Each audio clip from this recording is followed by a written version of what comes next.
All right, let's go ahead and we'll start. We do have time restrictions on today, so we do need to make sure that we move along fairly close to our agenda times. So Steve, go Hey, good ahead morning. and start there. Good morning, Commissioner Trask. Good morning, Commissioner Netherland. Good morning. Hey, I'll keep it short, but I want to thank you for the time on the agenda today. We are asking for a resolution to support sole source procurement of an elections scanner for incoming ballot envelopes. And the reason we want to purchase this piece of equipment, one, it will take us to the next level of efficiency in the elections office. And it will also provide the capability for us to show and display side-by-side comparisons of signatures on the outside of a ballot envelope compared to the signatures in the vote law database. And not only is that going to make it easier for the people who are performing the signature verification, but it's going to be an amazing way for us to display that side-by-side comparison to elections observers and just make that piece of the elections system that much more transparent to the public.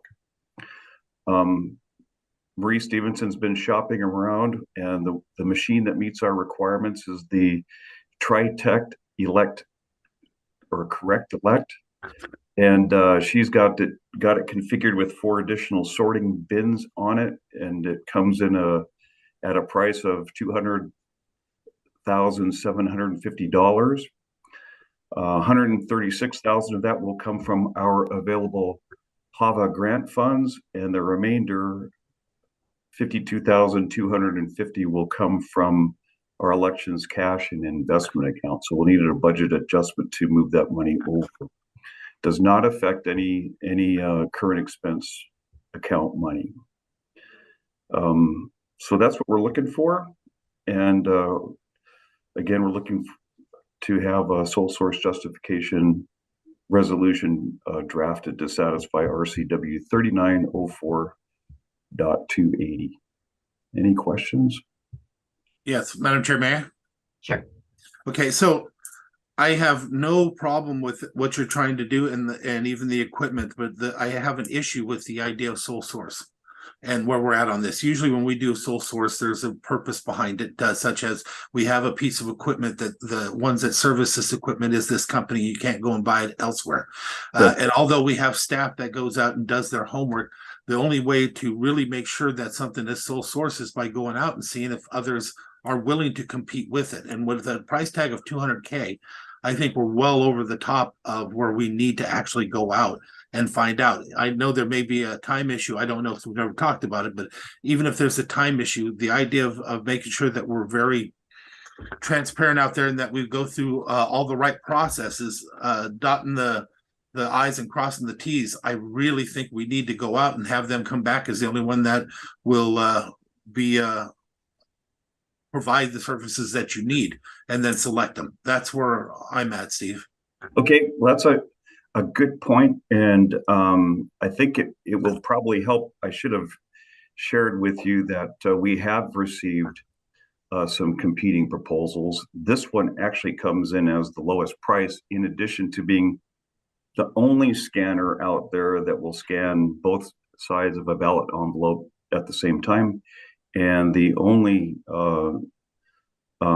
scanner out there that will allow us to sort by party designation. So during a primary, voters check on the outside of the ballot whether they're Democrat or Republican, and we can sort by that. That's going to be a huge time savings for us. The other machines don't have that capability, and so it's those features that really support our desire for the sole source procurement, and I think it's icing on the cake that they actually came in with the lowest price from what we've received so far. Okay, well then why would we need to, again, I'm just trying to figure this out, because why would we need a sole source designation if we actually went out for a competitive process? We have not initiated the formal request for proposal process. Okay, and so I'm back to where I'm saying, if we're gonna spend 200K on something, we need to do I believe we need to do a formal request for proposal. To find out now if after that, then nobody else comes forward and can do it, or you can justify it that they're not, I'm trying to think of the word, they're not, coming up with what you've asked for, then that's easy to just select them because the other ones are not competitive. So if you put that in your proposal that you wanted to do this, this, and this, and they can't, then that's how you're able to do it. But I think you still have to go through a process. Fair enough.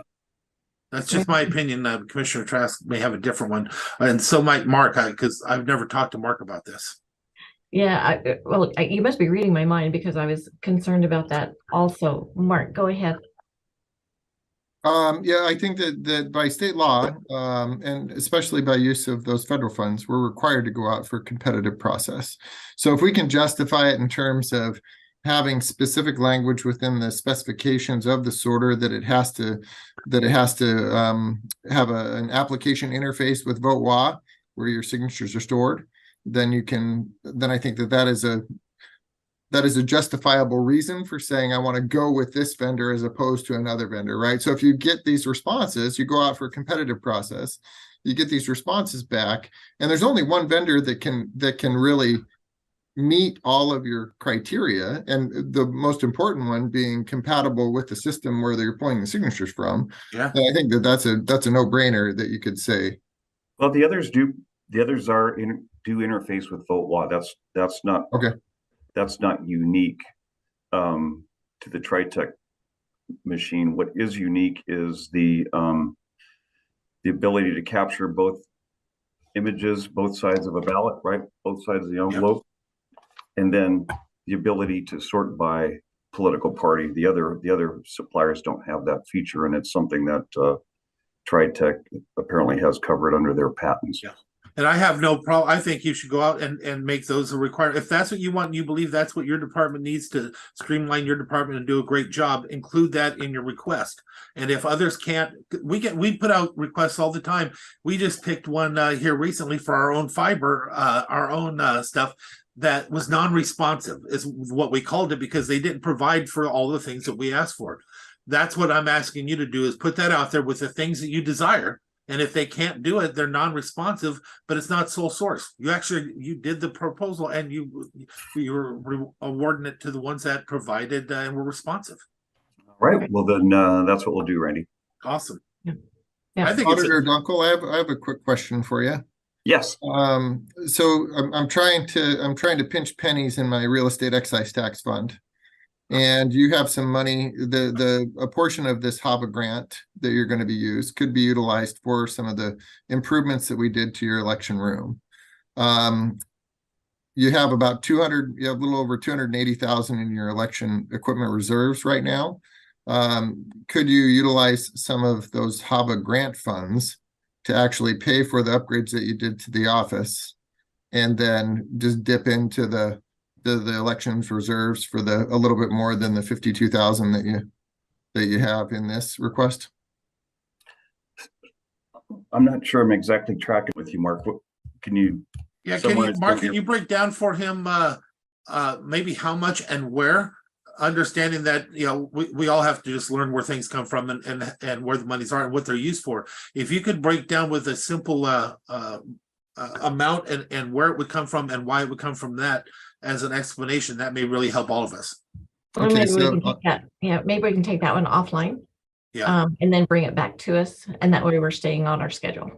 I think it's smart moving. And Steve, I want to make clear though, the idea of having software and stuff that can recognize both sides of the ballot at one time is a time saver and a cost saver, without a doubt. The idea of notifying the party, I know will probably make a few people uneasy, but it's got to be noted anyway. It's not something that you're creating and putting an unfair burden or separating out. When it comes to that primary, you need to be able to see that to track it in the future.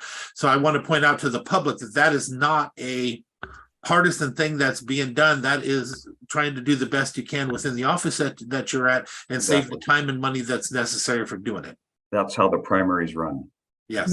Right. And and it helps our people too. It's a a quicker, better, more accurate system, or that's what we want, is something that helps our staff, and it also is very transparent to the people that to the observers. So All right, thank you, guys. Thank you, Steve. thanks, Steve. All right, Mike. Alrighty, jumping into support services. Diane, do you want to talk about lodging tax recommendations? Sure. So good morning. The Lodging Tax Advisory Committee met back on April 19th to review the draft RFP.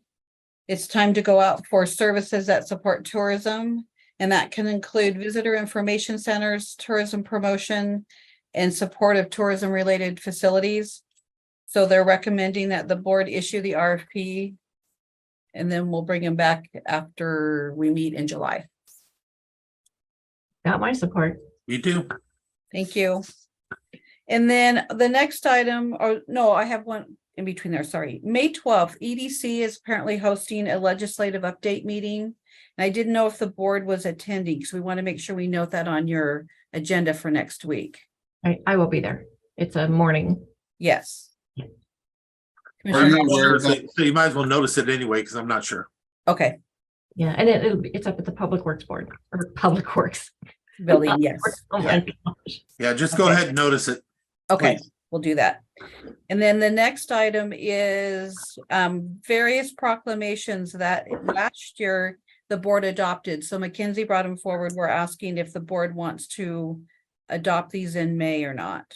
Commissioner Trask, I'm pretty sure Kevin Schutte has agreed to read them all, didn't he? That's funny because I was commenting about that this morning. Yeah. I think what we did in the past is we let people bring forward the proclamations, and we just didn't do them automatically. So I think I would prefer to go back to that system where, you know, if it's important to somebody, they'll bring it forward, but it's not just us. I will agree. I will agree with you. Other than that, we'll be putting tons and tons. So yes, please let me make that as an official request with Commissioner Trask that we have them come to us if they want us to consider it and put it on an agenda. Okay, we'll bring them forward as they're requested then. Okay. Thank you. And I see John's on here. Thanks. Thank you.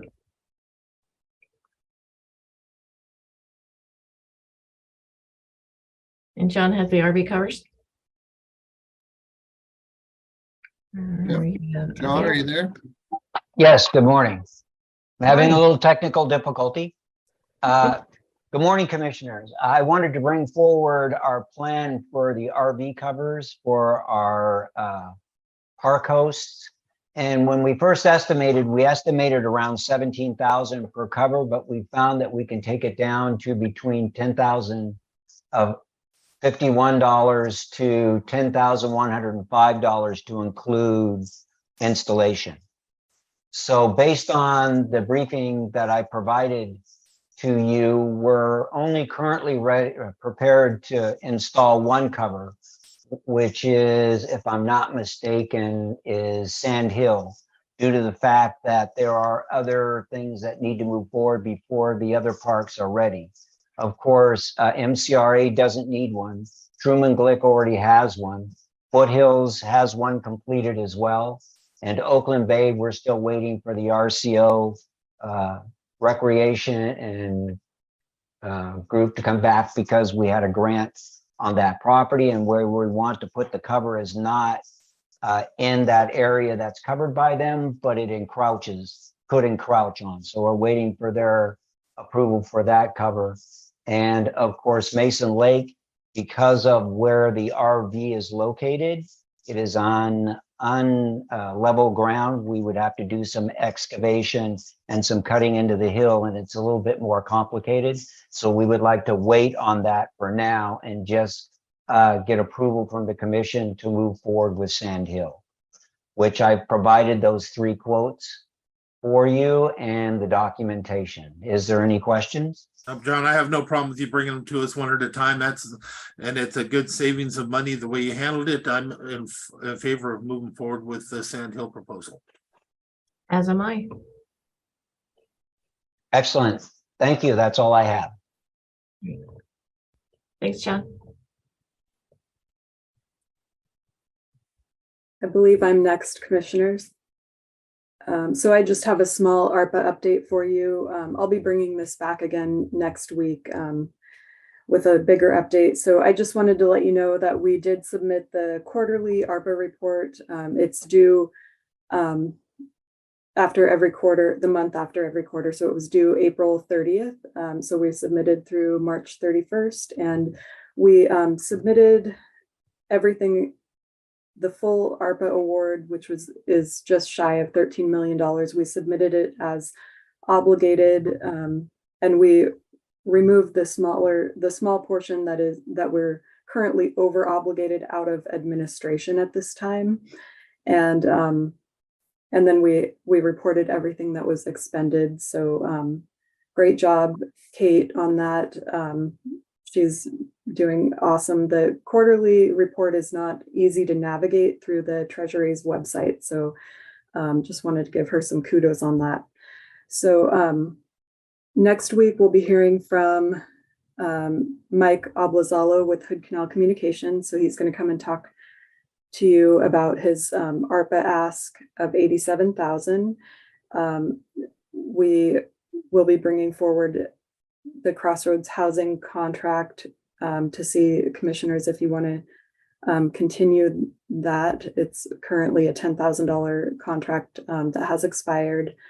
And we did not receive a quarterly report from the Housing Authority, but we did we have a meeting with them on Wednesday. So hopefully we'll get that from them at that time. So we'll keep you updated on that. So that's all that I have to report at this time. Any questions? No questions, but sounds good. Okay, thank you. One of the things, and I want all three commissioners, I haven't had a chance to talk to Commissioner Schutte about this yet, but just in terms of general process, I think it's a good idea for us as we get these updates from the individuals that received ARPA funds to, number one, if we, like as an example with our fiber update, we budgeted like 450,000. And I think it's going to cost us a little over 300,000. So there's money that's actually coming back into ARPA. And so I'd like to handle that consistently. So as we bring those funds back in, giving the commissioners an opportunity to look at those funds and then make a decision again as to, all right, how do we want to spend these funds? Obviously, things come up since we obligated last time, and I wish, I had ARPA funds left that I could say, gosh, sure would be nice to be able to use ARPA funds for this. I'd like the board, for staff to be able to give consistent feedback to those individuals requesting to say, that money's going to come back to the county, and then the county will determine how they go forward with it. Of course, that's where I'm at on that. I believe that all monies that need to come back in, and we go through a process, a competitive process, and do the best that we can to allocate the funds back out again, where we'll have the best benefit. Now, it may be best to do it there, but it's best when it's weighed against every other project. And consistency is important. So let's make it all consistent. So having it come back, I think, is probably the best idea. I want to hit one of those like buttons. I like all consistent. I don't have one, but All right, thanks, Jen. So we'll be coming back to the board with more details as we continue to move forward on that. The next item that I have is just a draft proposal of the North Mason Fire Authority lease. So this is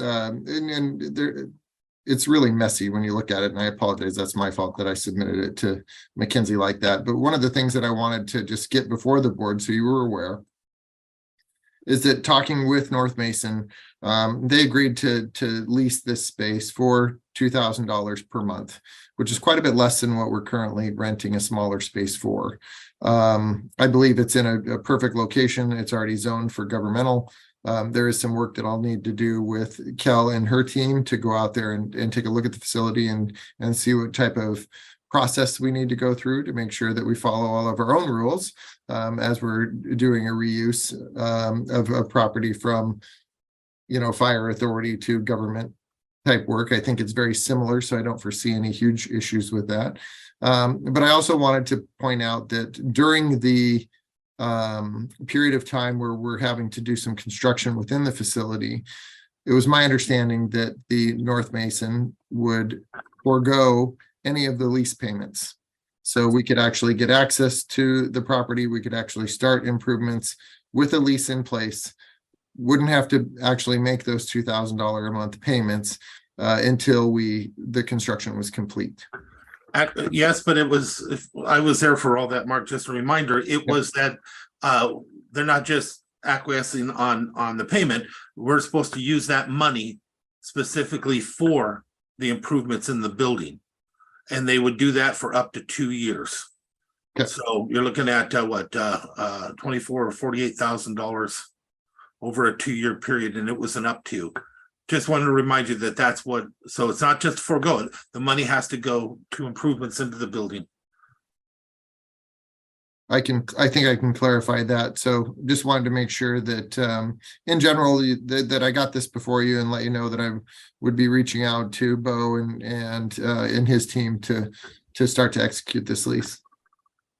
And one other thing, I don't think it's messy. I see what you did and where you're going with it. The only question I'm going to have is how close are you to have you already had any conversations with them about the things that we're striking out? I have not. So Okay. I wanted to bring it to you guys first. I'm comfortable with everything I see. We're not normally actually developing a lease agreement, right? Normally they're brought to us and then we go through them with our attorney. I've actually had this reviewed by both our attorney, Tim Whitehead, as well as risk manager, Nicole. Yeah, and they may have issue with it. We'll find out. Okay. You have to have some place to start. I think you did a great job. I read it. I think you guys did a wonderful job. Okay, I will move forward on that. Thank you. And that's all we have for support services. And just to let you know here publicly that Commissioner Schutte was attempting to be back this morning for this briefing, but his flight on Sunday night got canceled in Washington, D.C. And I believe he's most likely in the air right as we speak, coming back home. So he will be here either later this afternoon or definitely tomorrow. Sounds good. Thank you. All right. And do you have any administrator updates? No. All right. Commissioner, do you have any changes on the calendar other than the legislative breakfast? I'll say just the one that was mentioned. Yeah, I don't either. So I guess we're good to go on that one. All right. We're doing good on time. I want to tell everybody I appreciate that. Let's move on to public health then. Dave. All right, commissioners. Happy May 1st. So we have 2 quick items for you today. The first one is something new we're trying with public health, some mini grants that we're looking to get some money that we have in our FTHS fund out to community groups, associations to do things that build on the public health mission of happier, healthier, more economically vibrant Mason County. So what we're going to do is put out some requests, open up for grants. If people have something that fits within that measure, we're going to look at helping them with $500 to $1,000 for their group. I've set aside $10,000. It's kind of a pilot thing. We've not done this before, but I think this is a way to get the community involved in their own health and in their own way of reaching out to the people they have influence with, because we may not have influence with everyone in the county. I think this gives us a little more traction to get healthy messages out there. I think it's a great idea. Yeah, I like reaching out. So I like it for several reasons. One of them being you may be able to teach some of these other organizations that have never worked with the county, never done grants, how to do it so they can reach for the stars on a little bigger project, warming centers and stuff in North Mason, for example, and stuff like that, where maybe you'll cultivate partners. Yeah, this will be a first step. We'd like to do something along the lines of this with solid waste as we get into the summer too. Looking at some solid waste proposals, mini grants for people who have had difficulty clearing their property, maybe doing the same sort of thing. So this is kind of a way of public health reaching out to the community and letting the community help us do basically our work. So I think it's a good way to get moving forward on this. Okay, with that done, the next thing we have is we have some CARES Act emergency solutions grant money that's come to us that we're passing along. There's $110,000 to pass through to Crossroads Housing and $75,000 to pass through to the Shelton Family Center. So this is just some extra money that we're going to go ahead and put out to those two groups. I like it. And we're not putting anything on a fast agenda. It'll be all next week, regular agenda time. He says that today, but next Monday he'll have a whole list of stuff. Right. And because we have no meeting tomorrow, Yeah. It sounds so good. It sounds so magnanimous by doing that. Well, Commissioner, now that Diane has taught him how to get everything on for the next day, as she did the time before, I wouldn't be shocked if we didn't have every department asking for something in the next meeting. Thanks, Diane. That was okay. not the reason. Sorry, Diane. I'm still listening. Mark, you've got your hand up. Yeah, I just thought it was a perfect opportunity to remind everybody that we will need to get any briefing materials in by Wednesday at noon this week. Because both Mackenzie and Diane are going to be gone on Thursday and wouldn't have time to get them posted. So if you don't get them turned in by Wednesday at noon, then you're going to have to wait another week to get it on. Okay, or SOL.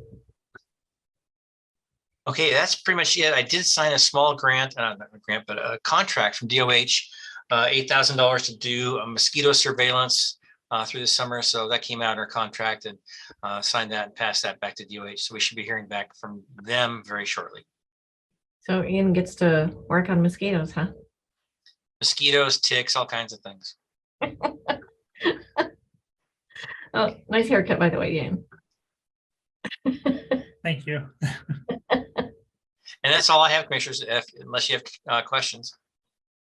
All right, Commissioner, anything for Dave or Ian? Department or because I have two things that have come up. One, I have citizens complaining about sewage and stuff. I need to get that information over to somebody. Should I send it over to you, Ian?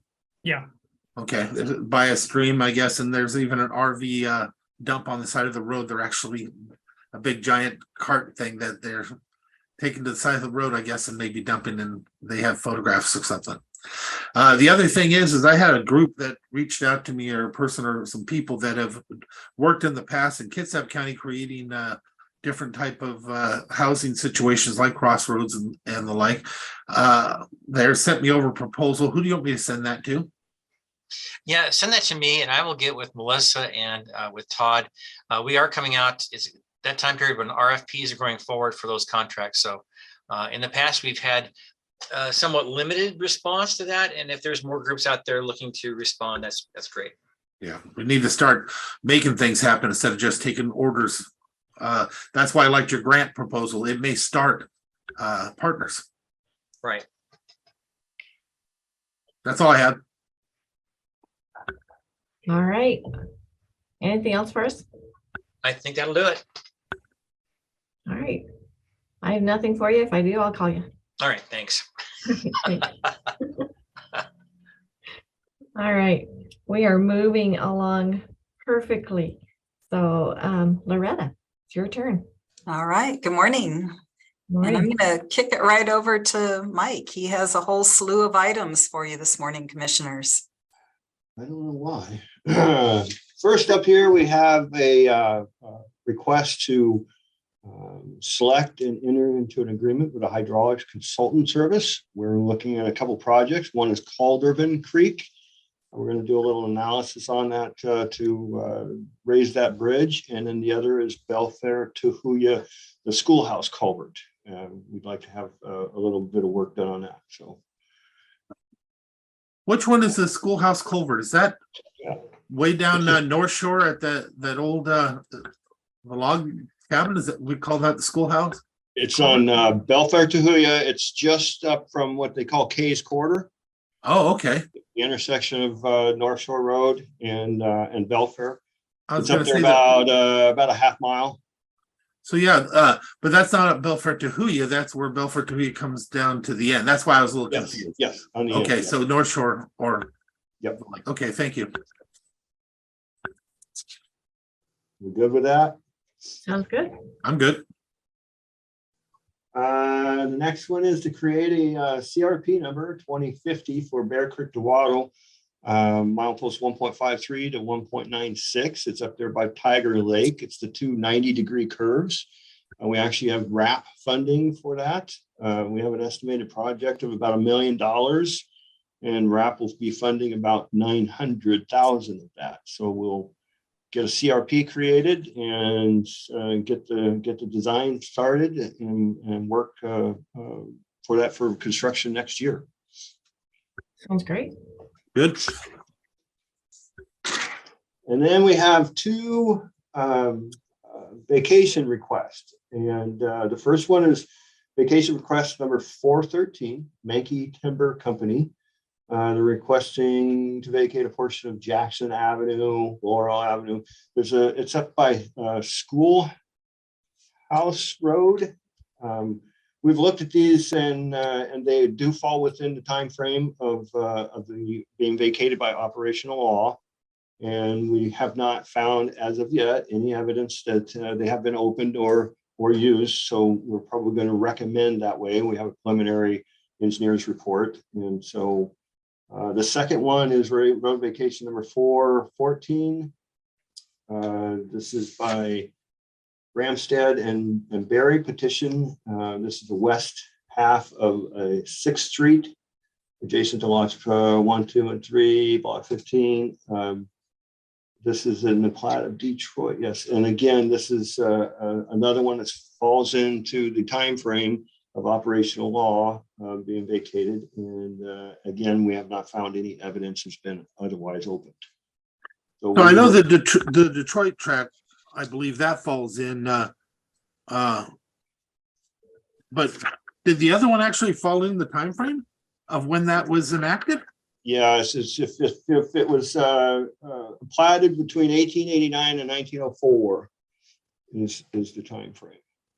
I believe. But I'm looking at 1926. 1926. The one off of McCreevy, I'm looking at a 1926 plotting. 1926. It says alleys and streets were dedicated to the public October 10th, 1890. The background summary on the front sheet of the. Yeah, I'm looking at the plotting that you gave me in the thing, but if we have that shows that, then I have no problem. And just so you know, because of past, I actually don't, it isn't that we vacate, in my opinion. I try to stay away from that. I don't like it because we're not vacating it. We are just not objecting to their claim that it was already vacated. There's a difference between the two. The fact that it was already vacated by law means we don't vacate it. Yeah, what we're requesting here is just they've paid their monies, and so we're looking to just have the hearing examiner set. So these go before the hearing examiner before they come before us, correct? Yes. Okay. Yep. Works for me. 1928. So now this is take a look at this is the one I'm talking about that you gave me. Yep. I'm not seeing any of the dates that you're talking about. So please make sure of that. We will confirm that. Yes.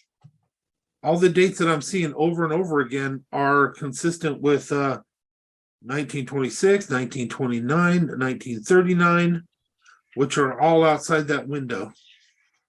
Exactly. No, I will definitely confirm that.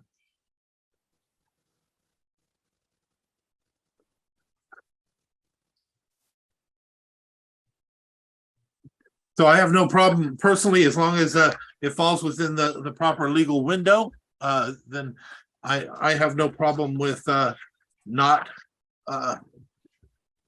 allowing it to go to the hearings examiner without us contesting the fact that it had been already vacated by law.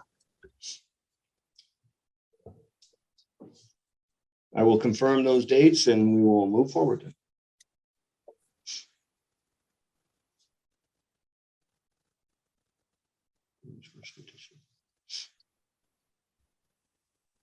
All right, sounds good. And that's it for me. All right. Do we have any other discussion items?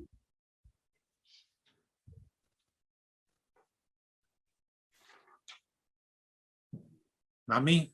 All right. Do you have anything else for us, Loretta? Oop. All right. I'll I speak. was enjoying it. No. I'm just watching you talk I'm all away. quiet. No, nothing further, commissioners. All right, Commissioner, do you have anything for Loretta or Mike? Nope. I don't either. I'm assuming that you guys are pretty darn busy mowing and doing repairs and. Yeah, we haven't gotten any comments on the bee stuff yet, or any notice to the public about it and how to do the no spray area, and make sure you bring that to us so we can get it out to the public again, so they know that there's an actual process, not just putting up a sign saying no spray, that there's an actual process. They have to agree to take care of the foliage themselves and the like. So we usually do that through a public. Yep, an annual reminder. Yes. Yeah, yep. And then also notification for folks that are on the state's list. So all of that is part of our annual process. Sounds good.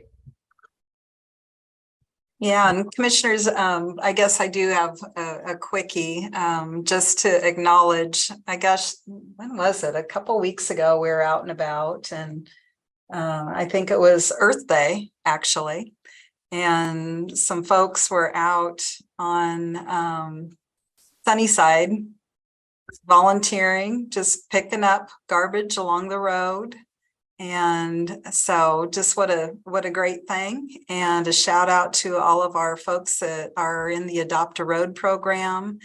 And every year they are out keeping our streets and roads clean, and just want to acknowledge all of the good work and the celebration of Earth Day. So awesome. Yeah, that's cool. So I do have a question for you. So Yeah. when people, I guess it's informational, when people go out and they have picked up the trash or the trash garbage along the road, do they contact you to come and the road department to come out and pick up the bags of garbage? If they are part of our Adopt a Road program, yes.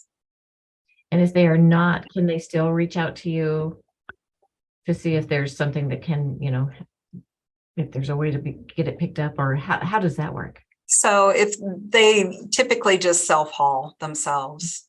Yeah, we're not picking it up as part of that. If they are part of our Adopt a Road program, yes. But if they are volunteering, then they self-haul. And that's a good use, so when we do have our vouchers, if folks want to use those, then grab up those vouchers and take advantage of that as well. Yep, exactly. Yep. Yeah, just so make sure that, just kind of a quick announcement too, that we do have vouchers available. So if people are out there that if they need a voucher, if they're cleaning up their property or whatever, please let us know, or let Loretta know, or reach out. And the Adopt a Road program, it's the reason we push that is we want our folks to be safe when they're out there picking up garbage. So they receive vests, they receive some quick online training, and they know how to be safe working within the road right of way. visible, present, being alert.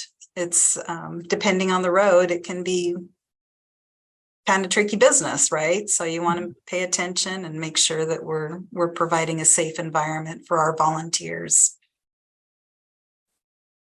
That's a perfect reminder. All right. Anything else for Loretta? No? All righty. Okay, thank you, commissioners. Thank you, Loretta. Bye. All right, Commissioner. We're down to commissioner discussion if we need it. Got I nothing. think I'm good. Do you have anything? No, I don't. I'll be out here in Spokane on Thursday and Friday, so just a reminder for the Public Works Board. So if we have nothing else, Madam Chair, I move we adjourn. all right, we are adjourned. Bye, everybody. Have a nice weekend or have a nice week, everybody.